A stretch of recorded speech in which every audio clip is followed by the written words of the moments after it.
Hello, everyone. Welcome to Believe in Boston College, Episode 9. I'm your host, Trevor Hass, joined by Mathias Kiwanuka and Jeremy Trueblood. Boston College was down 23 last week and almost came all the way back, lost by 3 to Florida State. Big chance for a comeback, but they came up just a little bit short. So first off, Jeremy, what are your thoughts on that game? Kind of looking back at what could have been for the Eagles. Honestly, I was just disappointed because I always want to take up for the offensive line, and be like, well, we did okay, and want to blame somebody else. I mean, as a joke, but honestly, most of the time I think they play pretty well. But I saw multiple guys mess up at different times or have a brain fart, and it kind of just shot us in the foot.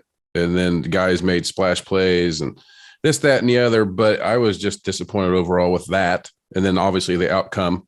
But I think it could have been much different if, some guys would not have, like some run plays, even not just pass protection. There were some run plays where it looks like some miscommunication, and even some of the veteran players and the better players I saw make some pretty big mishaps. So, I mean, you can't have those things in any game, but especially when you're playing a team, with the name of Florida State. So I was just overall bummed out, but I mean, there's always next week. Why do you think there are so many miscues in a big game? You think it's more to do with coaching? Or you think it's players? You think the game was too big? What would you attribute it to? Like when I watched the linemen, I think they're like real methodical. I said this at the beginning of the year, like they put their steps and they go where they're supposed to go and they look good. But like when someone goes like out of what they normally should, or like breaks like a normalcy, like if there's a tendency in the defense, if there's a looping three on a fire zone blitz and that guy just decides not to loop because he sees the right tackle overset, something like that, you know what I mean? And he just like goes inside. Like Florida State has some good players. And so like I saw at times like when it should have been like, our line would zone right and take off, like instead of just running with the guys, he stopped for a second, let him run past him and ran right through for a TFL. That's just being smart. And that's sometimes what you're talking about with our defense, like taking chances and then you give up a splash play. So they just kind of got us at the right time. At other times, that's where we get our 20-yard runs. So that's just what it is, I think. And I just think that Florida State has some good players. Yeah, they definitely have good players. It was interesting. I like hearing your take on it from, the offensive side of the ball and from the way that you watch film. I know you break down, you analyze, especially like offensive line play. And I think everything starts up front. So I'm doing this one, right? I think we talked about it. I do, shows for NFL stuff, right? So 98.7 on Sunday mornings and then a show on MSG Network. And this week, the Giants just fired their offensive coordinator. And like literally today, yeah, we just fired our offensive coordinator. And so all the questions are, like, was it his fault? And so that's why part of the reason I was asking that question, because I see a lot of similarities there between Giants offensive line play and Boston College at different levels, right? Obviously pro and college, they're just for some reason not getting it done, but these are good athletes. It's not that they're not athletic enough. Maybe they're not the best athletes, let's be honest, right? So they're not the best athletes, but as a group, they're a solid enough unit that they could and should be getting it done. So I'm just curious, on that side of the ball, because I can guesstimate or have like an idea of like what's going on when I see defensive linemen who are unsure about what they're supposed to be doing, or if they're just, being lazy running to the ball or whatever. I can put myself in those shoes, but I can't put myself in offensive linemen's shoes at the college level. So it's interesting to get your perspective on it. I mean, because they didn't play well, I'm watching it, you know what I mean? And I'm like I do this not to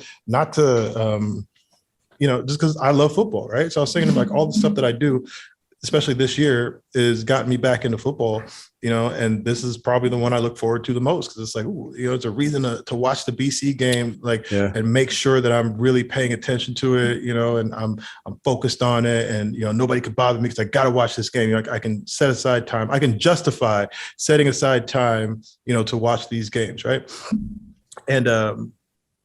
And it just, so I want them to do well. It's like kind of listening to Hasselbeck call the game. It's like when they do bad, like he's disappointed. He's not slamming them. He's just like, oh man, like they just don't have an answer. There was one time where a lineman pulled, and he got jacked by a defensive back, and I let out a "oh my god," and then like number 20, yeah, he got him, and like I've been there, but I've never gotten jacked backwards like that. I've gotten like knocked over. My lawyer one time in the end zone on a touchdown, hit me, and I got flat backwards, and I was laying there like, well, at least we scored, like. In this situation, he actually made the tackle himself, this lineman, right? So that's not good, but like I was like watching that, and I was thinking to myself, I was like, it's because I don't know, I don't know how that happens, but like that wasn't his only like subpar play, and that's not the only line subpar play, but I don't know. The team, like honestly, like at times when I was watching the game, I was like, we should win, we should be winning, but it's a TFL on a 2nd and 10, that ends up being a 3rd and 10, or like a 2nd 8 that makes it 3rd and 10. And then like you said something about coaching, and like every once in a while when I'm watching, like we were backed up, and then we threw what looked like a screen out of the end zone. I had that in my notes. I wanted to ask you straight up. It doesn't make any sense. Is that the right call? No. Okay, no. Good. Like all if you do like this, no. Like no. And like, no. Okay, so yes or no? Let me just clarify. It's like a hard no. I baffled my mind. I was like, I wrote it down. I was like, did I really just do that? Because there's other times before that I was like questionable, like this not decision, but like why would you call that in that situation? And sometimes when they're out on the pass routes, I've said like, he has time at times, and then it's just like no one's open. So like, what's your scheme there? So I don't know. I mean, it's like, but their adjustments got better at halftime. I will say that they did, which is different from what I've thought in the past, because in the past I've kind of been like we could have made better adjustments, but that's just being, tick for tack. But this week I thought it was actually pretty good. See, I thought the adjustments at halftime were good for the offense and they were poor for the defense. I thought that first play coming out after halftime, I said, yo. All right, so the nose loops one way, the end goes the other way, and you're gonna leave the linebacker there to take on the rest of the team. Like what was the thought process? There had to have been. They had to have been expecting something different with that, but that led to a complete shift in the momentum, and I felt like that kind of did the game in. Yeah, there are a lot of shifts in momentum. I mean, wouldn't you say? I mean, like I didn't write them all down, Trevor, but like I'm sure you have a better memory than I do about that one, because like I can't remember them all because I was trying to write them down. I'm just telling you, like there's times where I'm just like, why? Like it's the field position flips, and like all these different things. I don't know. What's your take on that? Yeah, once they came back and cut it to 3, I really thought they were going to win the game. I mean, it's impossible almost to come back from 23 points. They had never done it in program history, which would have been pretty Herculean. And I actually thought they were going to do it. But when Dracovic threw that pick, it was kind of like, all right, you shoot yourselves in the foot so many times in the first half that eventually it's going to catch up to you in the second. So I thought it was just kind of, they had their chances, but it was ultimately insurmountable just based on the deficit they had to begin with. So kind of a tough situation when they did play so well, but it was just they got behind early, so it was tough to come all the way back from that.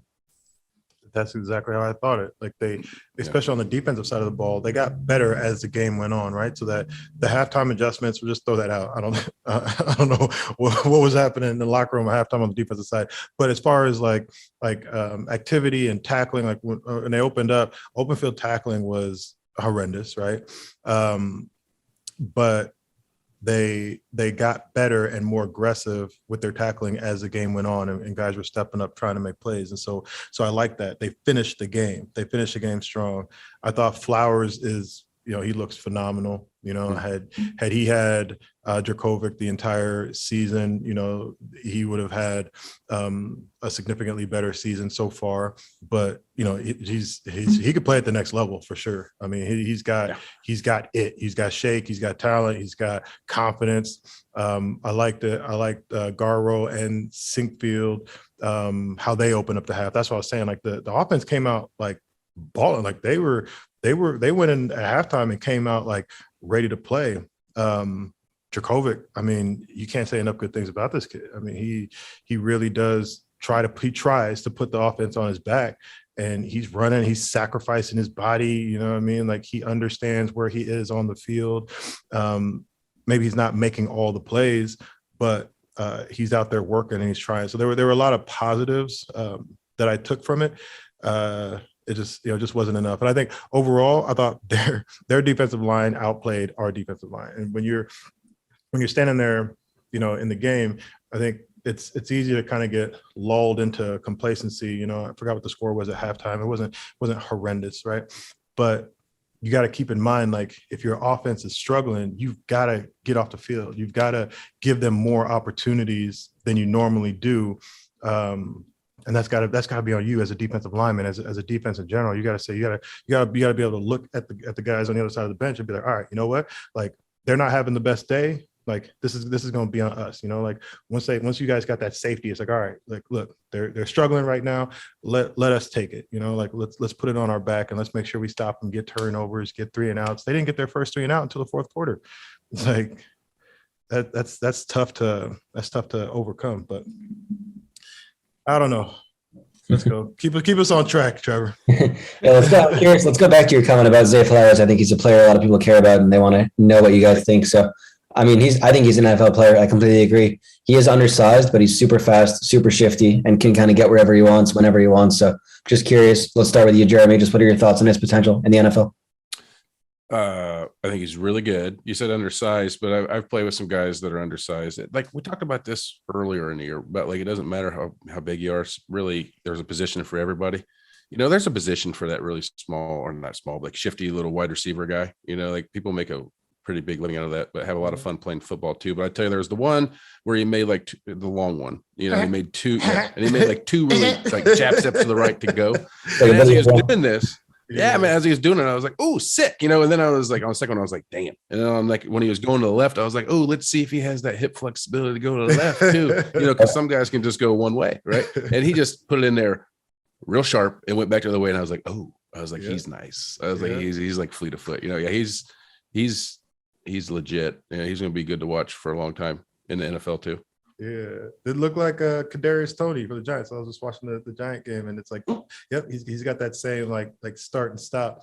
Yeah, I know exactly what you're saying. That's one, like, as a defensive player, when somebody gets you like that, you just hit him with the yeah, that was a good move. That was a good move right there. Watching it, actually, when I was watching it, I was like, my patella just kind of like it hurt, was sore, because like when he stopped so fast, like, how do you do that? Anyways, good for him. Well, Heffley's been saying that they want to get him the ball more. I mean, he had 6 targets, 3 catches, which is decent. But obviously, like, if you're a BC fan, you want him to have 10 catches. So, like, how do you think they can do that? I mean, teams know that they're going to throw him the ball, so it's a little tricky. They put their best guy on him, or they double him sometimes. So how can BC get him the ball more? Because he has a great rapport with Dracovic, but he's not getting the numbers that I think people would want as much as he could. Shoot. Put him in the backfield, run that end around, just toss the ball to him. They can design some more plays to get him involved. He was doubled there at the end of the game, obviously, and so I think he definitely attracts a lot of attention. But you got to be creative, right? So put him in the backfield, motion him out, motion him back in, whatever it is you got to do. Just because he doesn't need, he's not like he doesn't have to be over the top to go up and get the ball. Just put the ball in his hands. Just just toss him the ball. It's really simple. Toss the ball. Let him do what he does. That seemed you're right, absolutely right. But like when I was thinking about answering it, I was like, throw him a screen, right? But like that doesn't really always work, because those are like, I don't know how they're so easily dissectable sometimes, but they are. And then I was thinking about the one play at Florida State ran where the guy came in like a really weird, looked like jet motion, and then he just kept on going. Almost looked like a Canadian football play where, and then he was like, he went on a streak. They had a big long pass. It was a splash play for them. It was like a 50-yard pass or something like that. And I was just thinking to myself, like, that's a way to get him the ball. Like you said, like a weird funky motion, like weird sets, change up the sets, stuff like that. Put them in, rub them off, like rub off like the 2 guys across the middle or something like that. I don't know how they do that legally anymore, but there are millions of ways. Put them at like what do they call that? Pistol, like, or right next to them, like just whatever, man. Get them the ball. That's what I'm saying. Yeah. Let them run the rock. That's what I'm saying. Just he's that type of talent where all he has to do is get the ball in his hands, put him at the slap, boom, throw the ball real quick. There you go. You know what? Dracovic is like pretty good runner. Like I really like. He is, and he's but like what would be cool is like running an option with him and Zay. You know what I'm saying? Like I don't know, like somehow get that in there. I don't know. Just or like they run a lot more boots with Phil in there. Have you noticed that? Or is that just me? Like I just feel like it works better or something like that. I thought that was part of the game plan in the second half was to minimize the damage the offensive line was doing in the pass protection by moving him around a little bit more. I've noticed that with him in the game more than Grosel personally. Because I had that thought before. like this Well, game. it probably has to do with age, maturity, and ability to make decisions on the fly, right? You don't want the younger quarterback out there trying to dissect things when he's running. You need him to be able to sit in the pocket. Whereas with Djokovic, I think like he's there, they have some ability to get him moving. I don't think that they wanted to do that. I think they had to because there just wasn't that, that good of protection. Cool. Another interesting offensive player is Ben Petrula. We haven't talked much about him here, but he's set to start his 60th game in a row, which is pretty incredible if you think about it. I mean, just so many things can go wrong. You can, get COVID, you can get an injury, you can have a family matter. Just to do that for 60 games in a row, which is the longest streak in college football, tied with one other player. Just what can you guys say about that? We'll start with you, Mathias, and then we'll go to our O-lineman over here. Just what stands about that opportunity and that streak? I mean, that's a man right there. That's not easy to do for a lot of reasons that you just mentioned. Injuries are the biggest one, but first of all, that means you have to come in early. You have to, be smart enough to understand, be strong enough to compete physically, and then be tough enough mentally and physically enough to get everything that you're supposed to get done. All those little lifts, like rotator cuff stuff and all those little lifts that other people probably skip that contribute to their injuries. That means that he's done maximized, his own potential. I think that's a big part of what being a BC football player is about. Every school or institution wants to be tough. I feel like BC offensive linemen, I got to give it to you guys. Like you guys are some tough MFers, and he's another great one in a long line of guys who have had talent but have also been quality individuals, and that kind of attention to detail and hard work and work ethic will take him through whatever football career he has and into life. Yeah.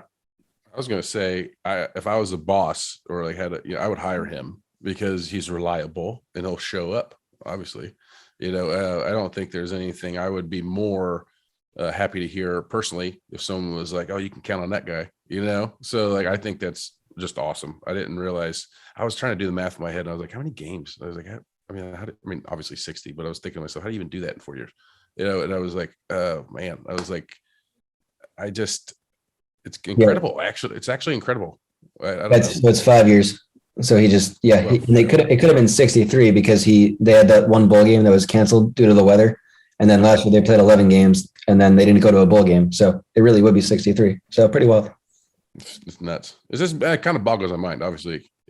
Honestly, because I remember Gosser Chairless, our teammate back in the day. I mean, he played and traveled on the 2 deep when he was a freshman. And then started, and I just remember thinking to myself, I was like, man, that's a lot of games.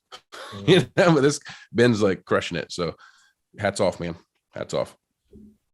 Cool. And then let's talk the big picture for a bit here. I mean, it's kind of a critical juncture. They're playing a tough Wake Forest team, but if they do stage the upset, it will be their first ranked win over a ranked opponent since 2014, which is kind of a long time coming, but we'll see what happens. And then if they get it, they're 7-5 and they can win a bowl game. 8-5 feels like a great year. But if they lose this game, then all of a sudden they're 6-6, and then if they lose the bowl game, they're 6-7. So, just curious, does 7-5 versus 6-6 really feel like a major difference, or is that kind of a it is what it is kind of thing? That's a major difference. Difference. 6-6. I was like, ooh, just barely made it over 500. No, 7-5. It's like, all right. We dropped a couple here and there. Nah, that's a big deal. Obviously, getting to a bowl game is a big deal, but just I think this is the point in the season where that it's a 1 game season. Like that is real right now. There's nothing else for these guys to focus on other than school and winning this next game. The rest of it, man, throw it all out, throw everything out. Even this last game, it's over, done with. Let's put that one away. Let's move on. We got 1 game to win, and that's going to dictate how the rest of our season goes. So, it's a big deal in my opinion. JT. Yeah, I agree because like he said, or Trevor said, if you can get to 8-5 with a bowl game, you know what I mean? I remember when we played, I just wanted to get to that 8-win thing. Like it was just a big number for me in my head. That made me feel like it was worth it. All that hard work that you went through the year, like 7 wins, just honestly, like if I would just be like, and it just sounded like I did all that for just being average, and like 8 wins just sounds a little better than that to me. But, I will say also going into this game, they should win this game for one reason and one reason only. and that's because I'm going to be in the stands. Trevor, are you going Wow. to the game? I'll be there, yeah. Yeah, so we're gonna have to meet up. Come say hi. We can actually meet in person. Yeah, exactly right. Took us long enough. Matthias, you gonna come to the game or what? I can't. I'm doing. All right, I'm just kidding.